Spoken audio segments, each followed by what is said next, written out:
Todos muy buena tarde, gracias por su asistencia puntual. Estamos en el momento de dar ingreso a quienes lo están solicitando. Estamos en el último minuto para poderlo hacer, así es que gracias por su asistencia puntual, por su dedicación y por supuesto también instarlos a el respeto que debe darse dentro de una plataforma, en este caso educativa.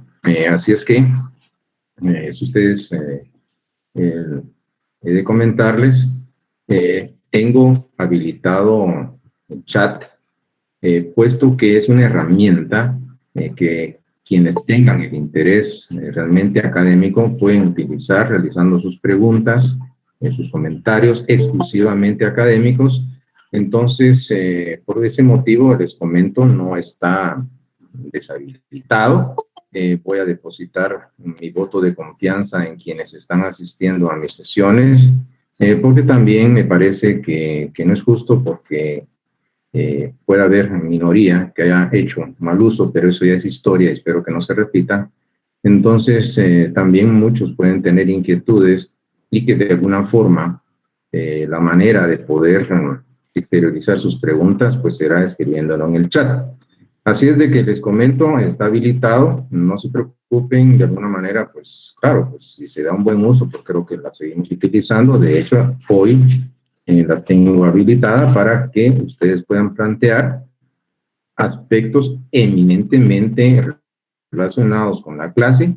Sus dudas y sus preguntas son muy legítimas, entonces no puedo en un momento dado, pues, de darles, en este caso, la oportunidad de que planteen a través de esa herramienta que es el chat, sus preguntas, sus comentarios relacionados exclusivamente con nuestra clase. Esto no es una red social en donde se va a chatear, obviamente, indiscriminadamente cualquier tema, ¿no? Se reduce exclusivamente a lo académico, entonces son justas y legítimas sus inquietudes y por lo tanto tengo habilitado el chat para aspectos eminentemente académicos. Entonces, deposito mi confianza en ustedes, por supuesto, les tengo mucho aprecio, más de lo que ustedes se imaginan, y pueden haber preguntas muy válidas y que de alguna manera requieran, pues, una explicación de mi parte, y en este caso no necesariamente realizarlo con micrófono abierto. Entiendo que hay algunas personas que muchas veces les causa cierto temor hablar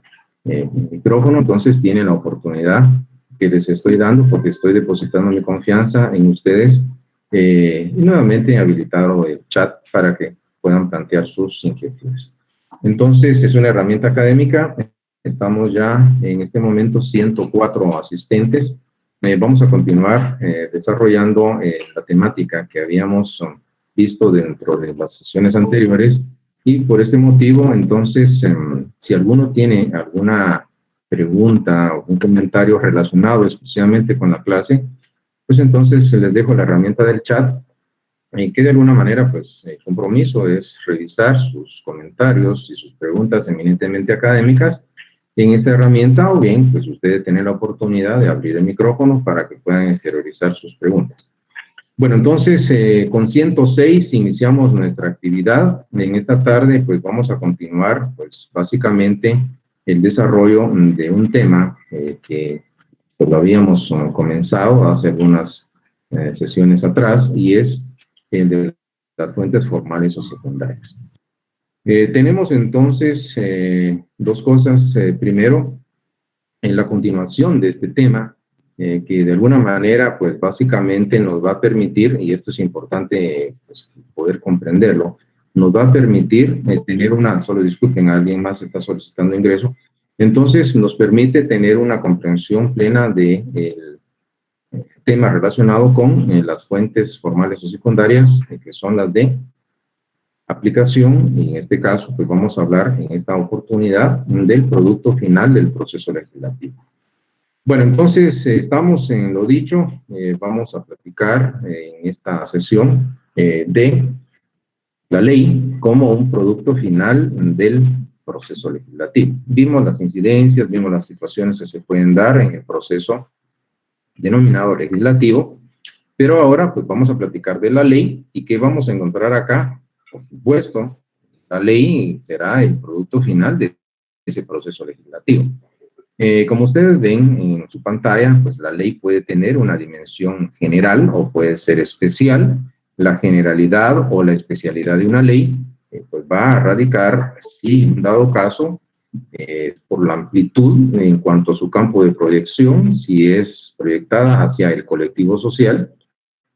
Por supuesto, pues vamos a establecer de qué impera a la generalidad dentro de la sociedad, o bien podría ser que sus ámbitos de validez tienen alguna restricción y hay leyes que en un momento dado pues no van a tener la dimensión hacia todo el colectivo social, sino que se reduce a ciertas personas, materias, espacios o tiempos determinados, y por ese motivo es que adquiere la característica de especial. Sobre estas clases de leyes general y especial, pues vamos a platicar algo más adelante. Entonces, partamos de la siguiente idea. ¿Qué podríamos platicar como antecedentes importantes que es necesario conocer? Primero, pues el origen etimológico de la palabra ley. Aquí les voy a presentar tan solo tres que a través de la historia, pues destacados pensadores y filósofos han exteriorizado, en donde consideran de dónde se origina, pues, cuál es el vocablo del cual se origina la palabra ley. Y tenemos en primer lugar, pues, dentro del ámbito del derecho romano, pues tenemos a un filósofo y un pensador romano que fue Marco Tulio. Por supuesto, dice, la ley proviene de un vocablo latino legere, y esto significa leer. Pero les voy a explicar por qué. Ustedes saben que anteriormente, por supuesto, la imprenta pues fue creada o fue inventada pues de una manera más contemporánea, pero en la época antigua, por supuesto, que había una ardua labor legislativa, existían leyes, tenemos en contexto romano, entonces las leyes recientemente promulgadas pues se daban a conocer a la población, los ciudadanos romanos necesitaban enterarse de cuáles eran las normas que iban a imperar su conducta. Entonces lo que se hacía era obviamente hacer grabar las leyes en tablas que eran puestas en un lugar público. En este caso, pues hablamos del Foro Romano, en donde se celebraban asambleas del pueblo, se administraba justicia, se celebraban negocios, y todos estos aspectos importantes dentro de la sociedad romana, pues contaban con un lugar específico en donde se hacían publicar, por supuesto, las leyes que estaban grabadas. Y las personas, en este caso los destinatarios de los preceptos jurídicos, llegaban a ese lugar a leer el contenido de la ley recientemente promulgada.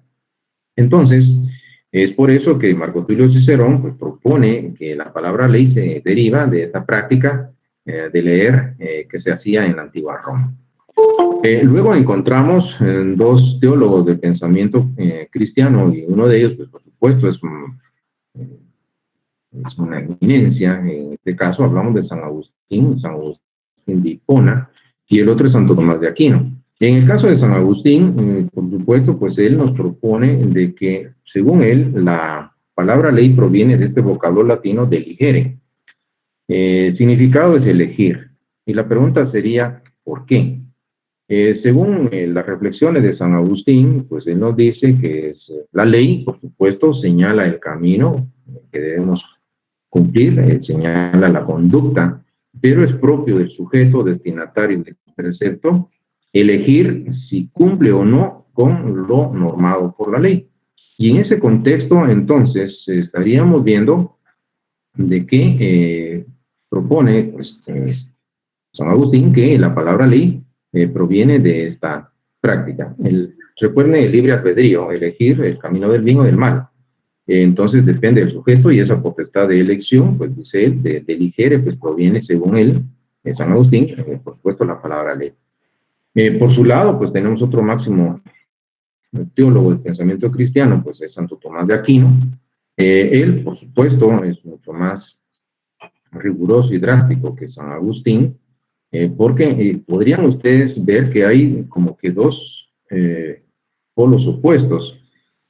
San Agustín dejando a libre albedrío del sujeto imperado por el precepto elegir si cumple o no con la ley, pero Santo Tomás de Aquino va directo a un aspecto importante, porque él destaca básicamente cómo en el caso de la ley, según Santo Tomás de Aquino, pues proviene de este vocablo latino ligare, que significa ligar, unir o atar. Noten que acá, distinto al pensamiento de San Agustín, Santo Tomás de Aquino nos dice es que el efecto de la ley es ligar. Por supuesto, la ley implica que es un conjunto sistemático, es un cuerpo de normas jurídicas, tienen carácter imperativo atributivo, y por supuesto, ese carácter imperativo que tienen las normas que integran la ley, significa que a través de las mismas se están imponiendo deberes jurídicos, y estos, los deberes jurídicos, implican restricciones a la libertad exterior de la persona. Entonces ya no es tanto como San Agustín lo miraba, con la potestad de elegir y que quedaba libre albedrío. Santo Tomás va mucho más radical y nos dice, no, la ley ata, obliga. Y por lo tanto propone que la palabra ley proviene del latín ligare, significa ligar.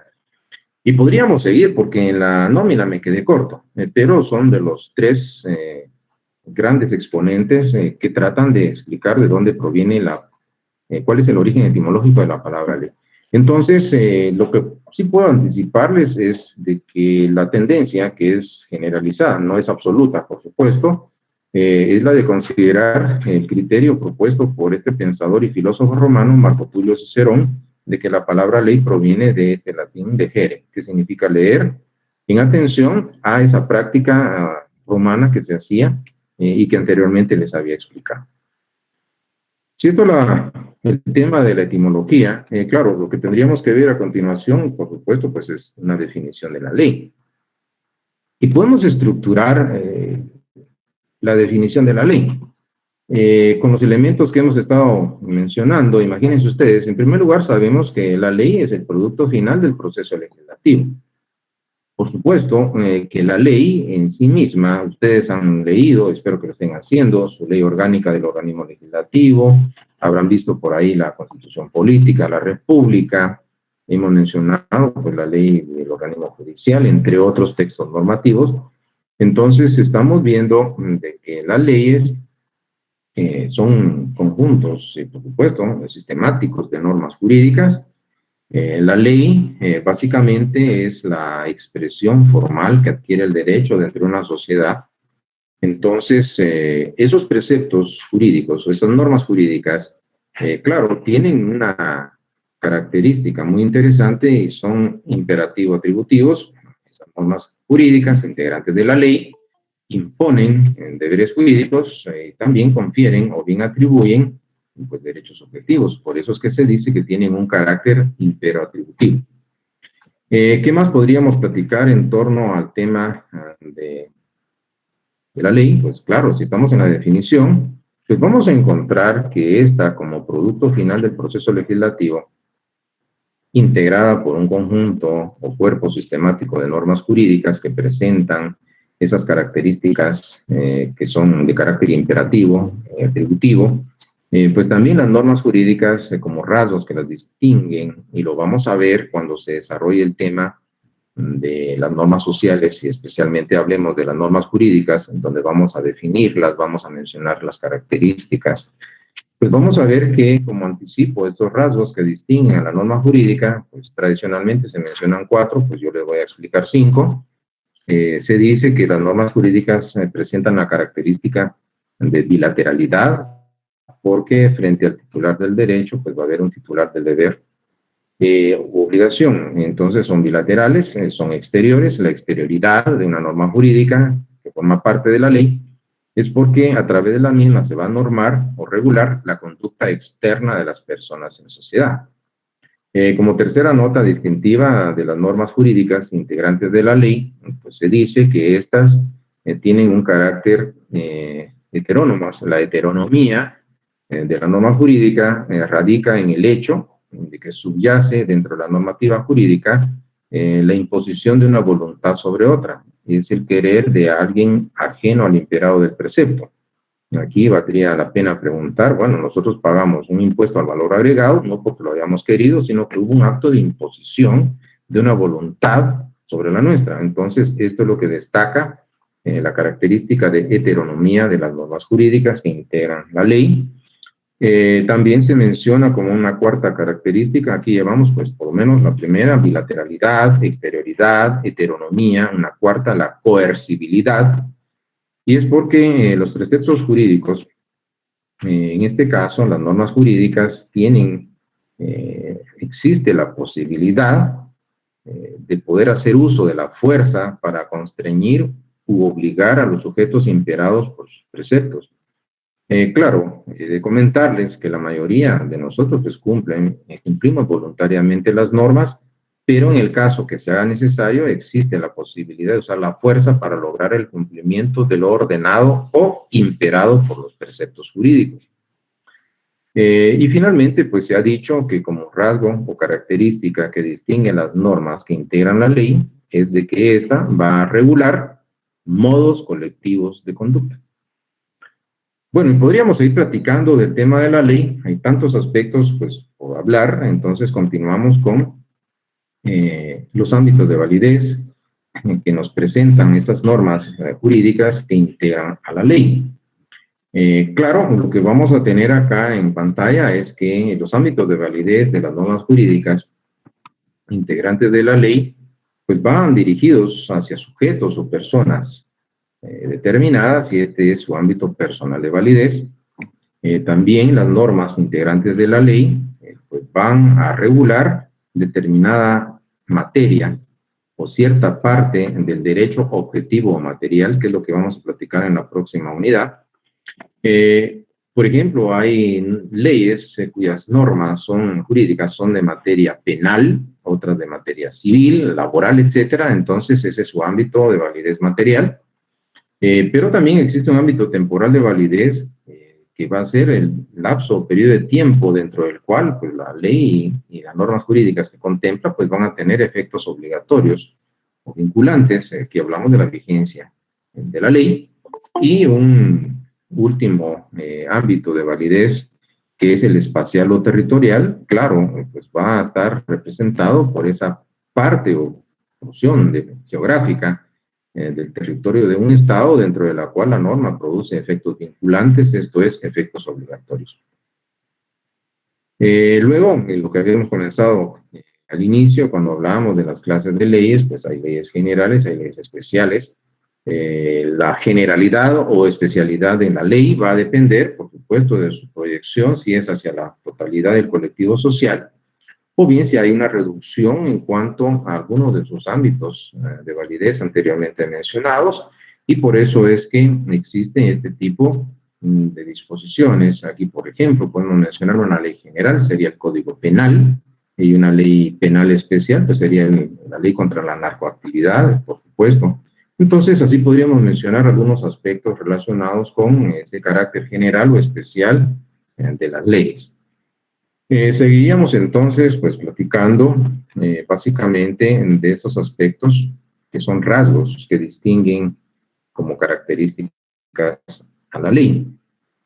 Vamos a mencionar los que ustedes tienen en pantalla. Por un lado se dice que es abstracta, es obligatoria, es general, permanente, y finalmente que la ley es producto de la voluntad estatal.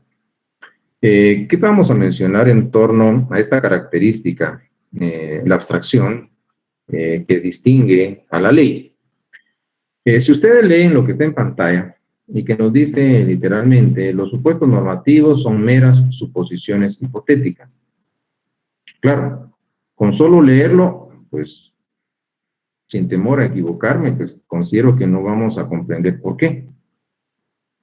Entonces, voy a generar básicamente a través de una explicación que podemos indicar, vamos a hacerlo inductivo, vamos a partir de ciertos aspectos muy particulares para llegar a conclusiones generales. Vamos a mencionar el por qué la abstracción es una característica de la ley. Voy a mencionar en este momento el texto de un artículo, en este caso el específico sería el artículo 123 de nuestro Código Penal. El artículo 123, Código Penal, en Guatemala establece, mejor dicho, tipifica una conducta, un comportamiento humano que califica dentro del tipo penal denominado homicidio. Este texto legal nos dice, y quiero que escuchen lo que dice nuestro Código Penal, bajo los términos siguientes: comete homicidio quien diere muerte a alguna persona. Repito, comete homicidio quien diere muerte a alguna persona. Al homicida se le impondrá una pena de prisión de 15 a 40 años. Bueno, ¿quién comete homicidio? Quien diere muerte a alguna persona. ¿Qué es lo que se describe en esa norma contenida en el artículo 123 del Código Penal? Pues lo que se está describiendo es una conducta humana. Bueno, si llega a realizarse esa conducta que está hipotéticamente descrita en la norma, entonces se va a generar un efecto que se traduce en una consecuencia jurídica. ¿Y cuál es esa consecuencia? Pues el sujeto que al homicida se le impone como castigo una pena de prisión, es una pena privativa de libertad que va a oscilar entre un mínimo de 15 y un máximo de 40 años. Entonces, esto es en el ámbito penal, pero vámonos de lo penal a lo civil. Y podríamos mencionar el artículo 8 del Código Civil, Decreto Ley 106. ¿Qué nos dice el artículo 8? Quiero que escuchen ustedes, pues básicamente, el texto de este artículo 8, y nos dice en los términos siguientes: la capacidad para el ejercicio de los derechos civiles se adquiere por la mayoría de edad. Son mayores de edad los que han cumplido 18 años. Claro, el último párrafo de ese artículo 8 del Código Civil nos dice que los menores de edad, pero con 14 años cumplidos, son capaces para ciertos actos reconocidos o permitidos por la ley. Pero me interesa destacar de ese artículo 8 que les he mencionado, pues básicamente lo siguiente. ¿Qué pasa cuando alguien cumple 18 años? Quien cumpla la mayoría de edad, quien cumpla 18 años. Entonces, si llega a darse esa circunstancia, y digo circunstancia, porque, por supuesto, el cumplir 18 años no está condicionado en nuestra conducta o comportamiento. El cumplimiento de la mayoría de edad, pues, nos demuestra que nosotros, como seres humanos, pues aquí somos objetos del paso del tiempo, y no está condicionado a nuestro querer, a nuestra conducta. Simple y sencillamente somos un objeto del paso del tiempo. Y hay una circunstancia que está descrita en el sentido de que si alguna persona llega a cumplir 18 años, esa es la hipótesis que está planteada, entonces va a adquirir la capacidad para poder ejercitar por sí mismo sus derechos civiles. Adquiere lo que se denomina la capacidad de ejercicio. Bueno, pero también podríamos recordar, cuando desarrollamos el tema de las fuentes reales, materiales o primarias, ¿se recuerdan que hablábamos de los factores que las determinan? Habíamos dicho que pueden ser naturales.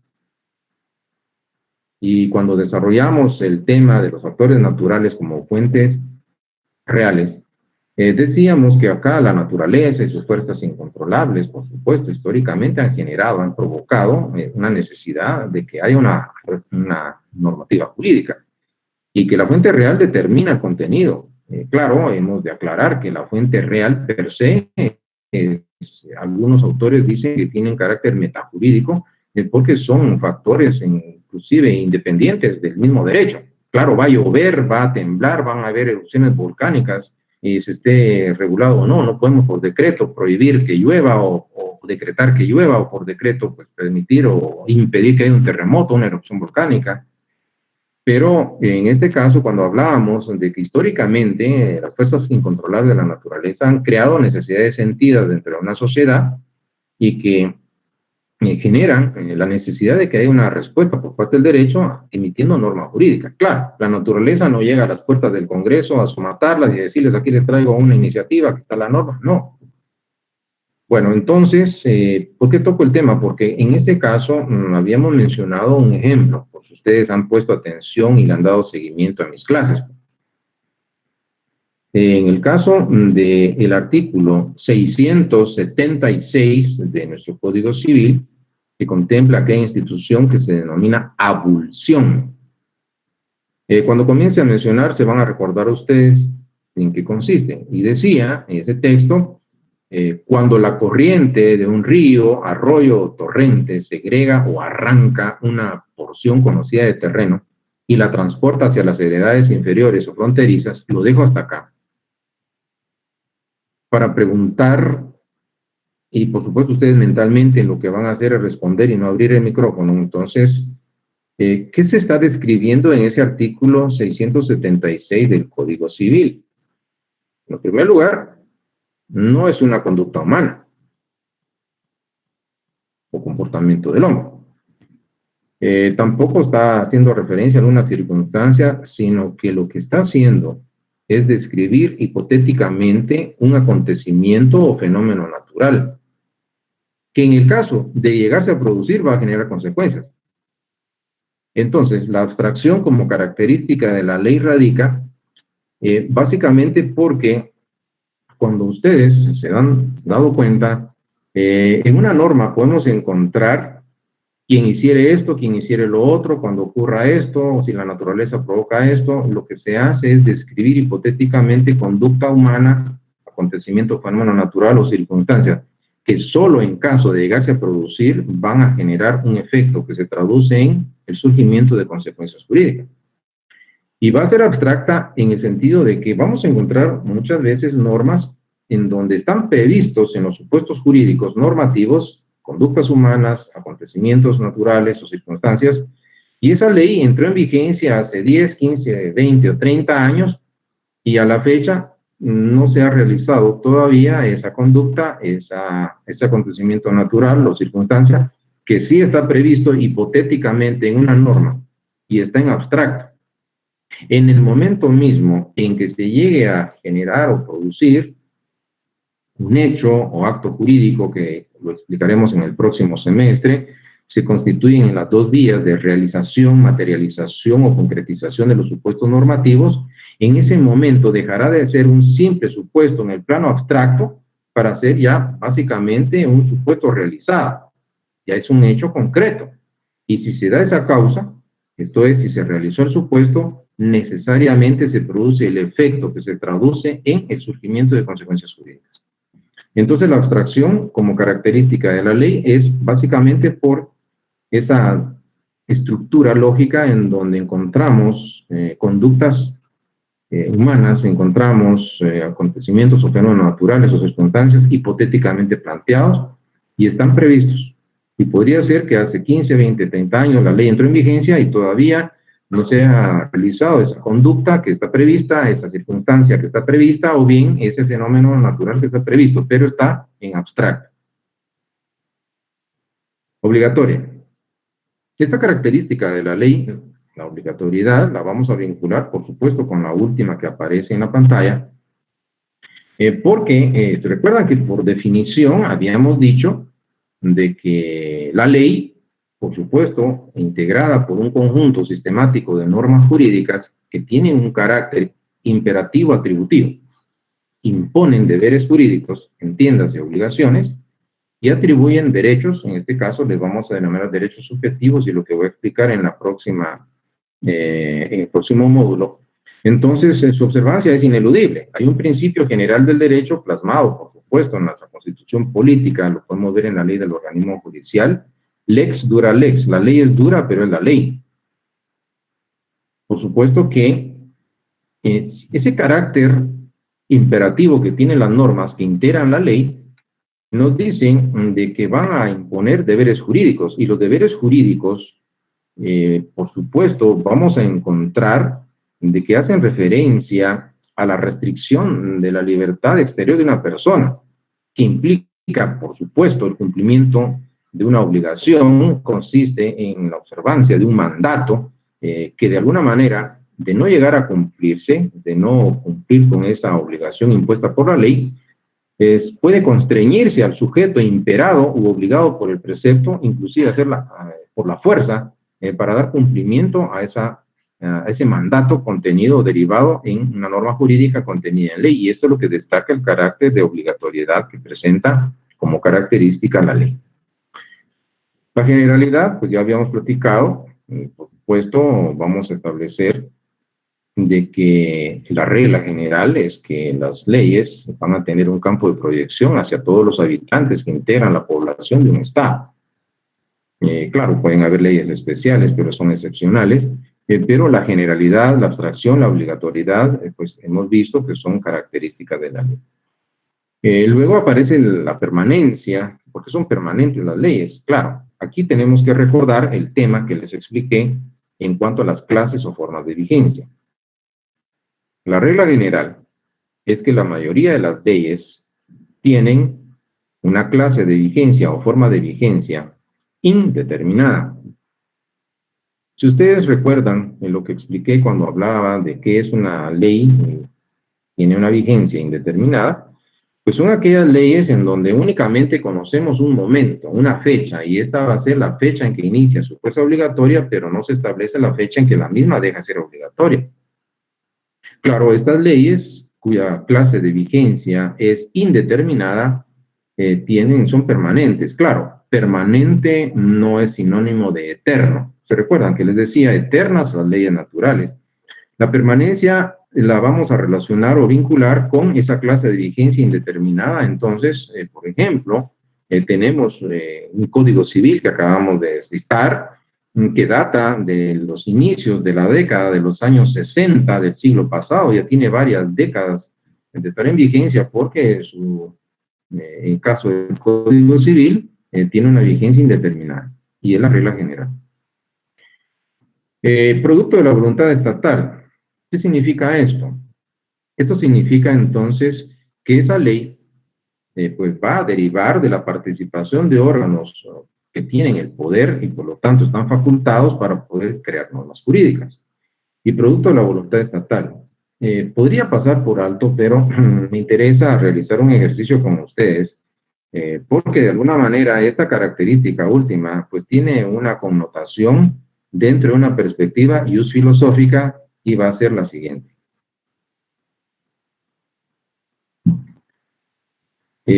Lo que se menciona en pantalla es de que deriva la ley de la voluntad del Estado.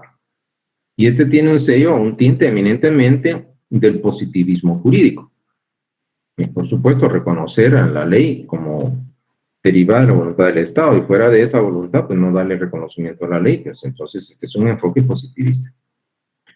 Bueno, entonces, ¿qué tendríamos? Tantas cosas por platicar y de alguna manera, pues para ir terminando ya este componente de la fuente formal o secundaria de aplicación que es la ley, pues vamos a mencionar elementos de la ley y aquí pues proponen dos. Uno que es el material y otro que es el formal. ¿Y cómo lo explican los autores? El elemento material, pues básicamente va a hacer referencia a lo que corresponde al contenido de la norma, pero en cuanto a su conformación o a su estructura lógica. Y en este caso, por supuesto, los componentes lógico-estructurales de una norma y que van a establecer, en este caso, el contenido, así como eso los mencioné en los artículos anteriormente mencionados, cuando se dice, por ejemplo, supuestos o hipótesis, posibilidades en las que puede encuadrarse la conducta de las personas. Pero puedo ir un poco más allá de esto. No solo conducta humana, pueden ser, ¿qué? Circunstancias. ¿Qué más? Acontecimientos o fenómenos naturales. Conducta humana. Quien diere muerte a alguna persona. Circunstancia. Quien cumpla los 18 años de edad. Quien cumpla la mayoría de edad. Circunstancia. Acontecimiento natural, cuando la corriente de un río, arroyo, torrente, etcétera, etcétera. Entonces, si llega a darse esa descripción hipotética de una conducta, de alguna circunstancia o de algún acontecimiento o fenómeno natural, entonces, si eso se llega a realizar, entonces se va a generar una consecuencia, que se traduce en los dispositivos normativos, consecuencias jurídicas, consecuencias de derecho, que no son ni más ni menos que el efecto que se produce derivado de ¿qué? De la realización de un supuesto. Entonces, los autores pues dicen que el elemento material de la ley está determinado por estos elementos lógico-estructurales de la misma, contenida por supuestos o hipótesis y dispositivos o consecuencias jurídicas. Quiero que tomen nota del día y la hora, por supuesto, en el que les estoy platicando de esto, porque en el curso de Introducción al Derecho 2 vamos a desarrollar, por supuesto, y aquí ustedes van en ese segundo semestre, van a realizar ciertos ejercicios prácticos para analizar la estructura lógica estructural de las normas y poder determinar mediante ejercicios dónde está el supuesto jurídico, hipótesis normativa y dónde están los dispositivos, consecuencias de derecho. Y es un tema que vamos a ver en el tema de conceptos jurídicos fundamentales, específicamente los que califican como formales, y son aquellos que se refieren a estos elementos lógico-estructurales de la norma. Pero bueno, es un anticipo que verán ustedes en el próximo semestre. En cuanto al elemento formal, pues vamos a establecer básicamente etapas, formas obligadas a seguir y predeterminadas, por supuesto, en el proceso de creación de la norma. Entonces, el elemento formal de la ley hace referencia a esos pasos, a esas etapas que ustedes ya conocen, ya se les he estado explicando. Y aquí como ejemplo, pues presentamos las etapas generales del denominado proceso legislativo, que no es la única manera de poder crear normas jurídicas, pero este está ideado para la creación de normas jurídicas dentro de la jerarquía de ordinarias.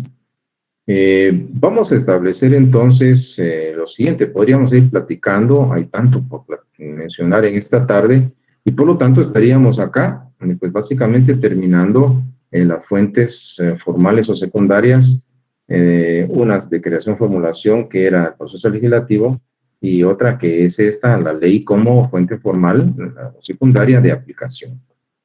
Bueno, entonces, claro, no hemos terminado la clase, porque aún hay más. Vamos a desarrollar o a iniciar la explicación de otra categoría o clase de fuente, y son obviamente las denominadas fuentes referenciales. Bueno, en este caso,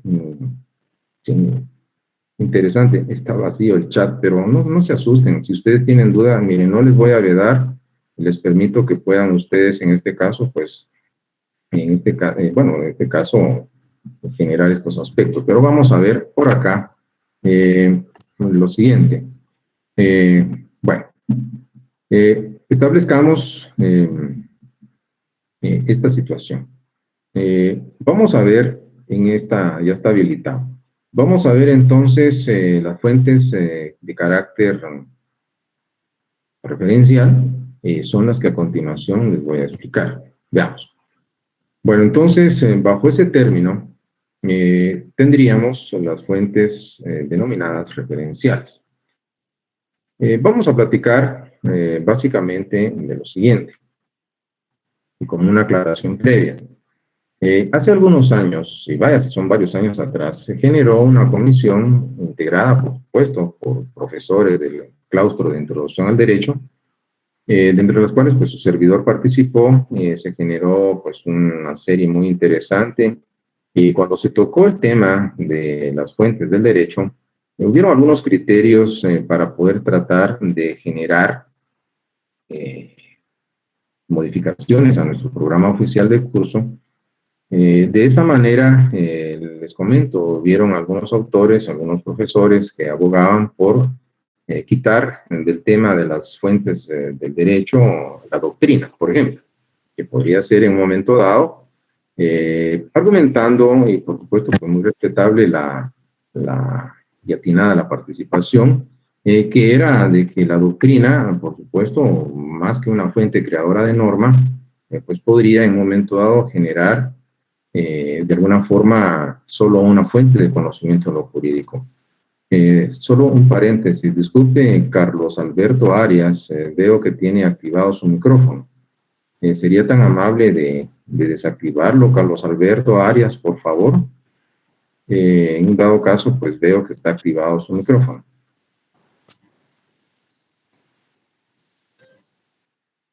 Gracias, Carlos Alberto. Entonces, vamos a generar, claro, pues ustedes podrán participar en su momento oportuno, pero vuelvo entonces al tema. Les decía de que en el caso de las fuentes referenciales, pues hubieron autores, hubieron profesores que hablaban y en un momento dado de erradicar, porque no era una fuente generadora de normas, sino era una fuente de conocimiento de lo jurídico. Bueno, la discusión implicó varios aspectos. Al final, ¿en qué terminó? La propuesta que ustedes tienen acá, y si se han dado cuenta, nuestro programa oficial del curso tiene una clasificación tripartita: fuentes reales, materiales o primarias, fuentes formales o secundarias y las fuentes referenciales. Pues el autor de esta propuesta de las fuentes referenciales como una tercer clase de fuentes del derecho soy yo. Yo les propuse, argumenté al claustro de profesores la necesidad de generar una tercera clase de fuente, y es a la que yo le denominé referenciales, en donde, por supuesto, vamos a ubicar básicamente tres: la doctrina, las fuentes históricas y el derecho comparado. ¿Qué es lo que tenemos que desarrollar en este tema? Por supuesto, la definición de las fuentes referenciales, la clasificación en donde ubicamos, yo propuse estas tres. Entonces, es una clasificación exclusiva que se desarrolla a lo interno del pensum de estudios del curso de Introducción al Derecho, relacionado con el tema de las fuentes del derecho. Es una propuesta académica que fue sometida a consideración del claustro de Introducción al Derecho, pues hubo receptividad y, claro, pues les podría decir que solo acá en la Universidad de San Carlos, en la Facultad de Ciencias Jurídicas y Sociales, pues tenemos esta tercera clasificación, y por eso me puedo permitir, con conocimiento de causa, y explicarles el por qué hace varios años, por no decir décadas atrás, hice esta propuesta que sigue todavía dentro de nuestro programa y que no lo van a encontrar en los pensum de estudios de otras universidades. Y si alguno de ustedes tiene la inquietud, porque en la sesión anterior me decían, ¿y cómo está en X o Y universidad privada? Pues la sugerencia que les di, que ingresaran, por supuesto, vieran los pensum de estudios, que puedan ver de Introducción al Derecho o Teoría General del Derecho, y van a darse cuenta cuáles son los criterios de clasificación que aparecen en los pensum oficiales de estudios de otras universidades. Pero en San Carlos es este.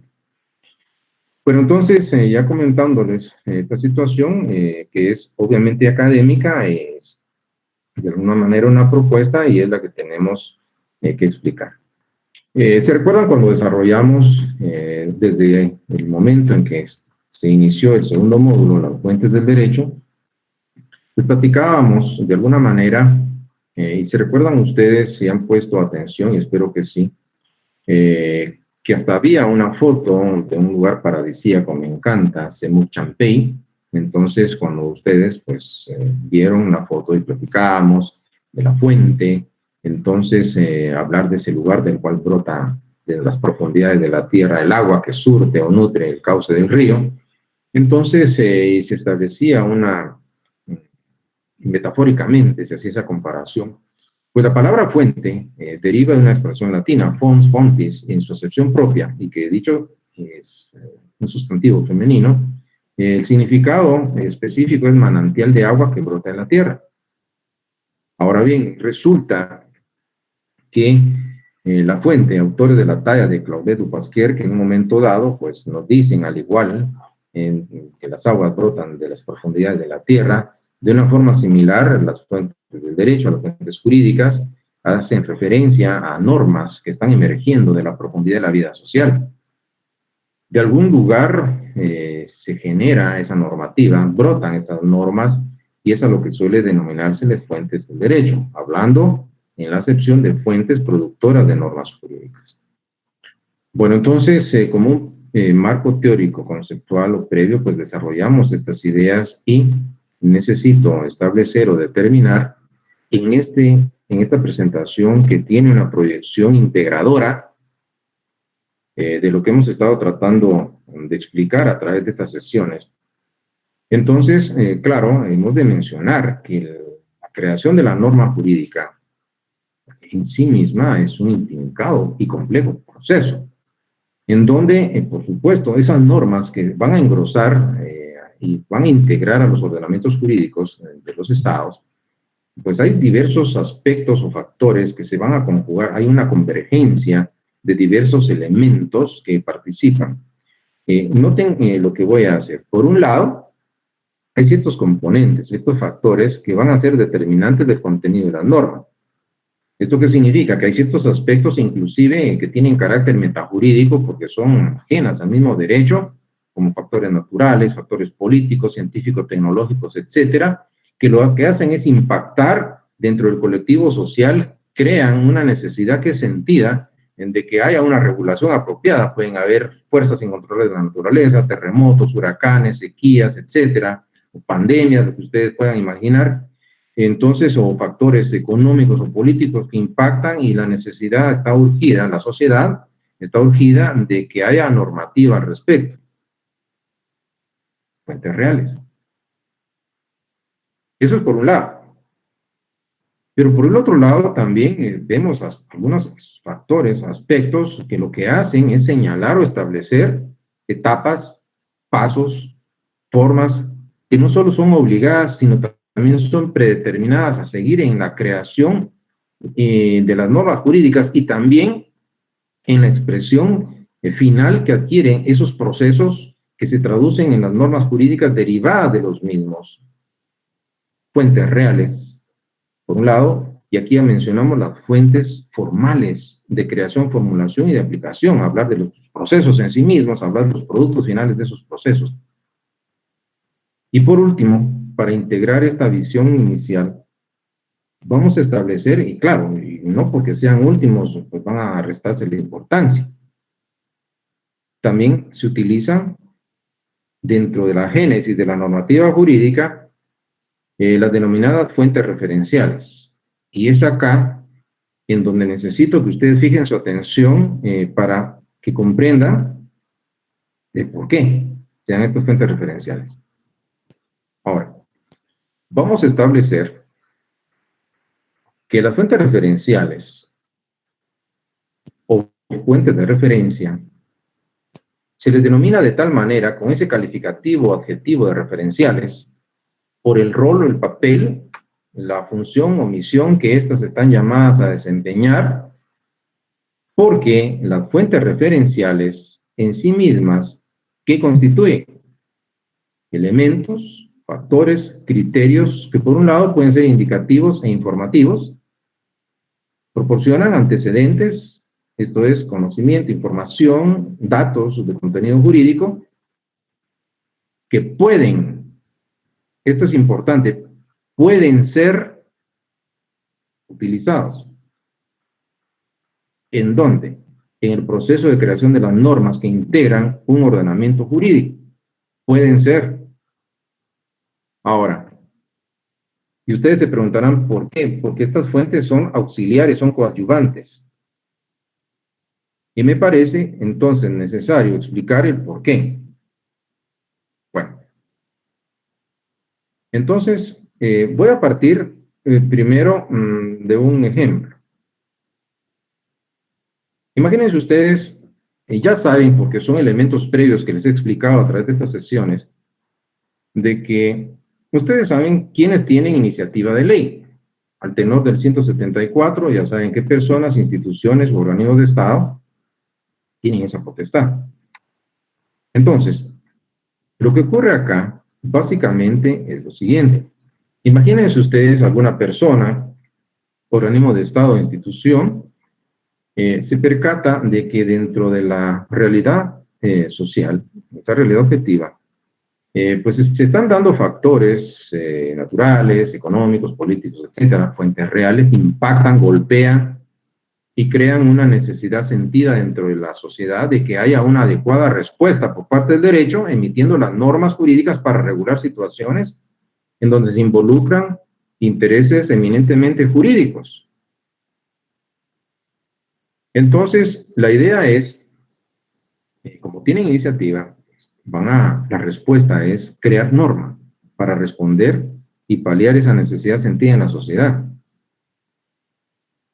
Alguna materia novedosa o algo que en un momento dado sea urgente, pero quiero que noten algo.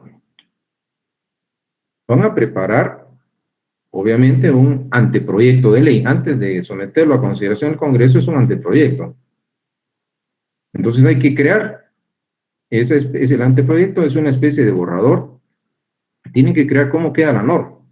Pero hay una situación real que amerita una adecuada respuesta jurídica, pero no se sabe cómo abordar el tema. ¿Cómo hay que regular? Porque yo les pondría a ustedes, por ejemplo, ¿ustedes creen que crear una norma jurídica es tarea fácil? Y les digo, no. Es una tarea reflexiva. ¿Ustedes ven las normas creadas en la ley? Sí. Pero para crearla, ¿cómo hicieron? Entonces, esta persona, institución, organismo, va a preparar ese anteproyecto de ley. Entonces, por un lado, ante esa situación, pues debe realizar, por supuesto, un estudio, debe acudir a la opinión autorizada. En este caso podríamos hablar de autores, hablemos de científicos del derecho, de juristas, que en sus obras o tratados, en sus libros, que forman ese bagaje de carácter teórico y científico del derecho, la doctrina jurídica, ver cuál es la opinión autorizada de autores de renombre, tanto a nivel nacional como internacional, para establecer su opinión jurídica en torno a esas materias. Entonces van a acudir a las obras o tratados de los especialistas que han emitido su opinión autorizada en torno a ese tema que a ellos les interesa regular.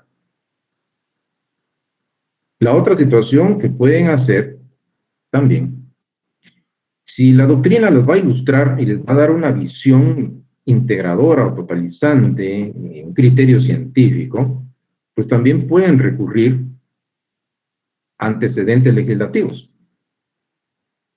¿Qué significa? Que algunos de estos antecedentes legislativos que involucran leyes, que algunas de estas están vigentes y otras no, como podría ser, por ejemplo, que en leyes del pasado y que ya perdieron vigencia y que quedaron derogadas, y en el momento en que han perdido vigencia pasan a engrosar filas de las fuentes históricas, muchas veces sucede de que hay legislación del pasado que ya no está vigente, que tenían buenas normas, y que nos pueden facilitar o brindar datos que podemos tomar en cuenta para poder crear una ley.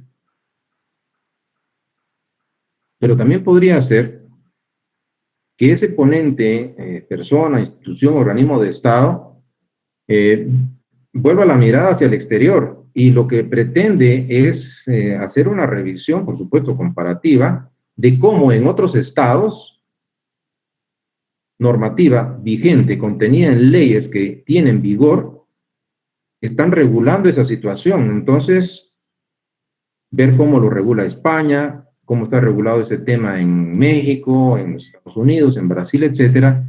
Entonces realizan un estudio, en este caso comparativo, de legislación vigente, y lo que hace tanto ese texto, esta obra, ese tratado, la doctrina, como esos antecedentes legislativos que no están vigentes, fuente histórica, o bien esos antecedentes legislativos que sí están vigentes, derecho comparado, lo que hacen es ilustrar cómo debería crearse la norma y toman en consideración esos criterios que le van a permitir, de alguna manera, ilustrarse, porque dicho, esto es importante, que si bien es cierto, dentro del ordenamiento jurídico interno, formalmente, pues esa doctrina, esa ley que ya no está vigente, ese derecho comparado, pues no tienen el carácter de vinculantes, no son obligatorios, pero se recurre, y no se imaginan ustedes, es muy común recurrir a estas fuentes, a las que yo les denomino referenciales, porque es innegable la participación y determinación en el proceso de creación de las normas.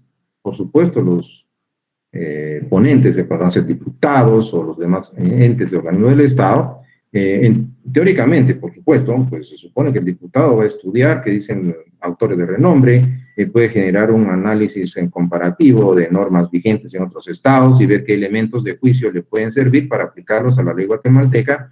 No se trata, por ejemplo, y lo voy a explicar, el derecho comparado, de venir y copiar legislación foránea al ámbito nacional, porque esto puede generar problemas. Un copy-paste sería terrible. pero tienen que tomar elementos que les puedan ilustrar de cómo poder crear una norma, y en ese momento esa obra o tratado, doctrina, esas leyes ya no vigentes, fuentes históricas y esas legislaciones que están vigentes, derecho comparado, nos están ilustrando de la manera de cómo poder crear una norma, y en ese contexto adquieren el carácter de fuente referencial. Claro, entonces, para ir terminando, por su propia naturaleza, esto es por su esencia, por el ser mismo de las fuentes referenciales, estas tienen un carácter de indirectas o auxiliares. Y quiero que ustedes se compenetren del por qué llegué a la conclusión de que estas fuentes referenciales o de referencia debían estar incluidas. Y que si bien es cierto, algunos autores se proponen de que no, en el caso de la doctrina, no es una fuente generadora directa de norma jurídica, pero bien puede ser una fuente indirecta en cuanto al carácter referencial que la misma tiene. Su función es coadyuvante en la génesis del derecho formalmente válido o vigente. Y esto les da esa dimensión en donde llegué a la conclusión de, y estos fueron los criterios que argumenté en su época, para hacer la propuesta académica, porque es una propuesta, claro, está sometida a la consideración de la comunidad científica y estudiantil, pero es una propuesta y necesitaba pues explicarles por qué acá nosotros proponemos esta tercera clase de fuente del derecho. Claro, este criterio está sometido a crítica, por supuesto, pero ha pasado cierto tamiz en cuanto al análisis y por eso se mantiene dentro como vigente dentro de nuestro pensum oficial de estudio.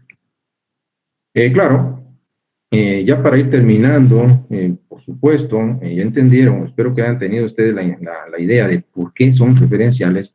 Entonces, la función de estos anteriores criterios es lo que conjuga lo que yo propuse como fuentes de referencia o fuentes referenciales de un ordenamiento jurídico.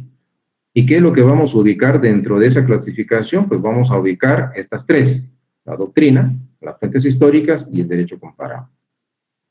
¿Y qué es lo que nos queda? O mejor dicho, lo que ya no nos queda, pues será tiempo, y en este caso lo que vamos a encontrar es que para la próxima sesión, pues claro, voy a tomarme el tiempo para terminar este tema de las fuentes referenciales e iniciar el módulo 3 que aparece en nuestro programa oficial de estudios.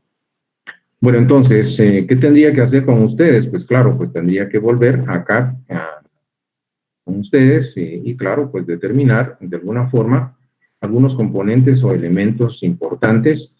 En este caso, pues si tienen ustedes alguna pregunta, alguna duda, entonces podrán generarlo en este momento y con gusto les doy respuesta. Gracias, ingresa la primera pregunta, Gabriel, porque si una persona diere muerte a otra, no hay una pena de años específica. ¿Por qué variar de 15 a 40 años? Claro, Gabriel, es muy interesante su pregunta. Lo que sucede es que nuestro Código Penal tiene establecido en cuanto a lo que se refiere a la pena, lo que se denomina una pena relativamente determinada. Este mínimo de 15 y este máximo de 40 años que corresponden a quien cometa homicidio, por supuesto, van a graduarse en atención a la presencia o ausencia de circunstancias agravantes o atenuantes, que son elementos modificativos del delito, según la doctrina del derecho penal.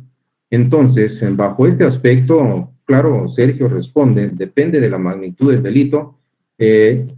Si lo entendemos de esa manera, sí, lo que ocurre es que en el caso nuestro, es dependiendo, aquí Sergio dice magnitud del delito, les voy a explicar, básicamente es la presencia o ausencia de circunstancias agravantes o atenuantes, y esto lo va a calificar el juez en base a un mínimo y un máximo que le permite la ley.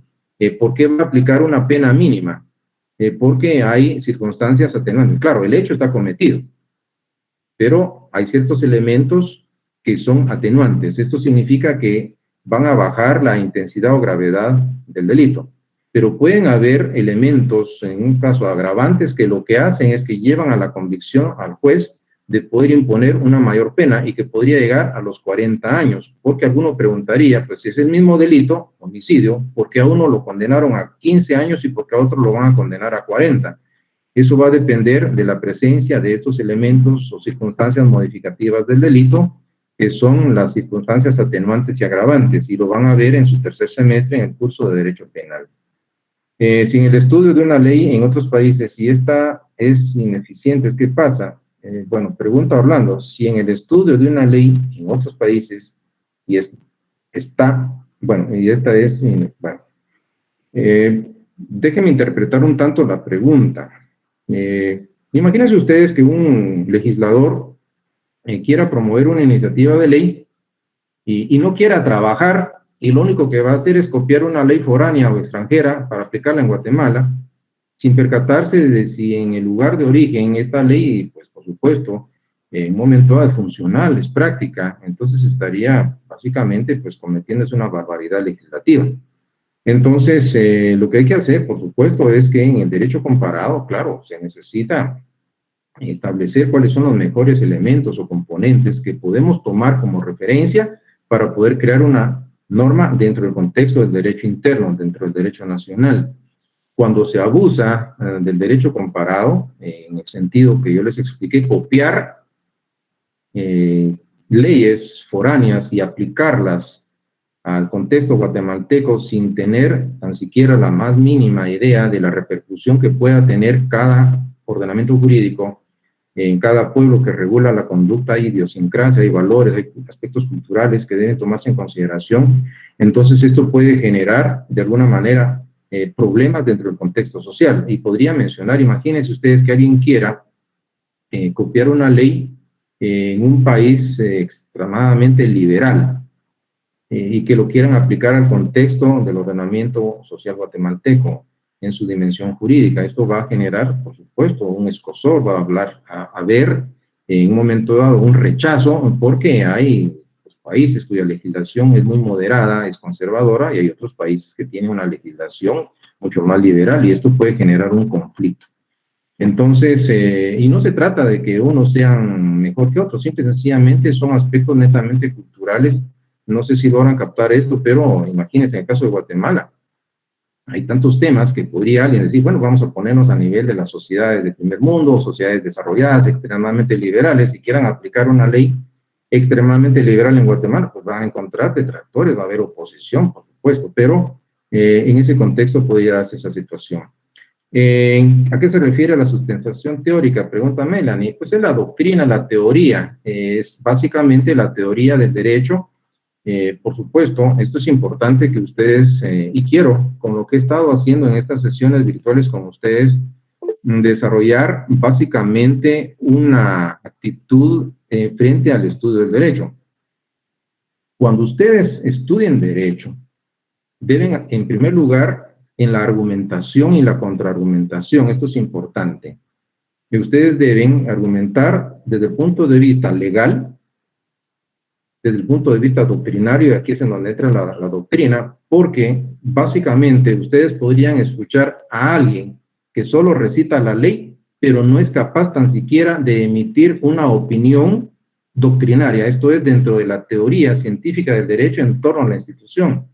Entonces, la idea es generar un conocimiento integral del derecho en donde, claro, ustedes fortalecidos en el estudio de la ley, que es importante, pero también deben estudiar la teoría general del derecho. Y es a esto a lo que se refiere entonces la sustentación teórica que de alguna manera pues vamos a establecer. ¿El derecho comparado en otros países puede incidir en las leyes jurídicas de Guatemala? Pregunta Carlos Alberto.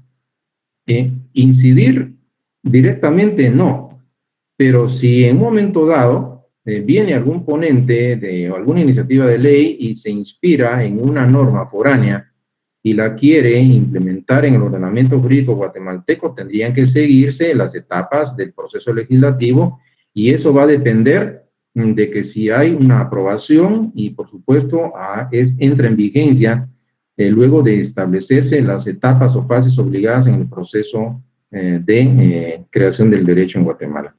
Entonces, puede incidir en el derecho guatemalteco, pues en un momento dado, si lo aprueban, sí, y entra en vigor como ley. Y si no, pues simple y sencillamente no pasó y se queda en un momento dado en los antecedentes o en los archivos legislativos.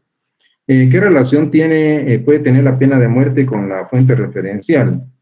Pregunta Carola, le he de comentarle algo. Si bien es cierto, la pena de muerte en Guatemala pues aparece es inaplicable, por supuesto, hay un impedimento, y es más, existe una sentencia que es una resolución de la Corte de Constitucionalidad que básicamente dejó sin efecto la aplicación de la pena de muerte en Guatemala. Y que si bien es cierto, la Constitución Política de la República establece que es una potestad del Congreso de la República abolir o no la pena de muerte en Guatemala, es inaplicable. El derivado de esta resolución, por supuesto, eso es en el ámbito del derecho nacional, derecho interno, criterio de la Corte de Constitucionalidad en torno a la pena de muerte. Pero en el ámbito del derecho internacional, pues básicamente establezcamos que existe, por supuesto, ya con eso voy a terminar, existen ciertos elementos, por supuesto, derivados de tratados y convenios internacionales, que es interesante. Guatemala es signataria de varios de estos, el Pacto de San José, hay convenciones a nivel internacional en materia de derechos humanos, pero, bueno, ya que me hicieron la pregunta y tengo el deseo de platicar de derecho, pues lo voy a hacer. En el caso de la pena de muerte, en el ámbito del derecho internacional, se reconoce, por ejemplo, en la Constitución Política de la República de Guatemala. Quiero que tomen nota de lo que estoy haciendo. Bueno, en el artículo 46 constitucional se establece que en materia de derechos humanos, los tratados y convenios aceptados y ratificados por Guatemala tienen preeminencia sobre el derecho interno. En el caso de Guatemala, ha sido signataria, ha aceptado y ratificado tratados, en este caso el Pacto de San José y otros cuerpos normativos a nivel internacional en materia de derechos humanos, pero hay normas contenidas dentro de los mismos que nos dicen que es un derecho de los condenados a muerte solicitar el indulto o perdón presidencial. Entonces, y no puede aplicarse la pena de muerte hasta que no se hayan agotado los recursos internos, por supuesto, que puede hacer uso la persona condenada a muerte. Entonces, el indulto está reconocido en el ámbito del derecho internacional, pero en el caso de Guatemala, la Constitución Política de la República, que entró en vigencia en su mayoría de texto en enero de 1986, ya no se estableció como una potestad del presidente otorgar el perdón o el indulto presidencial. Anteriormente, las constituciones sí le daban al presidente esa posibilidad de otorgar el indulto. Nuestra Constitución ya no lo contempla. Entonces generaron o crearon una laguna de ley, porque hay tratados internacionales que sí establecen el indulto, perdón presidencial, pero la Constitución nuestra no lo tiene. Pero como la Constitución establece que los tratados tienen preeminencia en materia de derechos humanos, pues esos tratados y convenios en materia de derechos humanos sí dicen que tiene derecho a pedir el perdón o el indulto, pero hay una norma. En este caso hay una laguna de ley. Entonces hay un problema técnico en torno a que no se puede agotar los recursos porque están vigentes en tratados internacionales en materia de derechos humanos. Entonces el condenado a muerte tiene derecho que le da ese tratado a pedir el indulto, o pedir el indulto, pero el derecho interno nuestro ya no lo tiene. Entonces generaron un problema. Podría seguir, realmente, pues cuando ustedes me preguntan, quisiera exteriorizar, pues, y ampliar los temas, pero no quiero caer, por supuesto, de reconocer que son estudiantes de primer ingreso, pero me emociono y los platico, y claro, voy a exteriorizar mis criterios, pero es para que ustedes se den cuenta de que no basta con decirlo, necesito que ustedes tomen un patrón y cuando, por supuesto, decidieron estudiar esta carrera, pues se aquilate en su acervo cultural. Esa es mi preocupación realmente, de dar a mis estudiantes las herramientas, pero no solo decírselos, yo lo tengo que demostrar con el ejemplo para que ustedes puedan en un cierto momento tener la habilidad de argumentación y contraargumentación en materia jurídica. Entonces, claro, podría seguir tiempo, por supuesto, me parece que ya está más que rebasado, así es de que la pena de muerte, como preguntaba Carola, pues fuente referencial, pues hay que, no la vamos a considerar de esa manera, porque algunos, inclusive, lo que habría que hacer para que esta pena sea aplicable en Guatemala, Guatemala tendría que denunciar, tendría que básicamente salirse del contexto del derecho internacional, de los tratados y convenios, y hay algunos procedimientos, como quien dice, Guatemala si quiere aplicar la pena de muerte, tendrá que salir de ese contexto y ya que no sean aplicables o vigentes esos tratados en materia de derechos humanos, y esto puede tener repercusiones en el contexto internacional con respecto al Estado de Guatemala. Entonces, es una cuestión política también delicada. Sin más, pues no me resta que agradecerles. Bueno, en primer lugar, agradecerles en un momento dado, pues su participación. Quiero felicitarlos porque de alguna manera, pues hoy estuvo a la altura de la participación de ustedes en torno a esta actividad que realmente es académica. Claro, pues he de comprender que en algún momento pues, pudo haber habido un problema, pero este ya no. Y espero que de aquí en adelante pues podamos desarrollar nuestra sesión pues tal y como debe ser, porque esto es academia. Habrá otros espacios, por supuesto, en donde personas con inmadurez pues podrán actuar, pero acá es una cátedra universitaria, quiero que lo entiendan. Y así es de que no me resta más pues que agradecerles su paciencia, desearles éxitos y nos vemos en una próxima oportunidad. Les deseo feliz tarde. Gracias.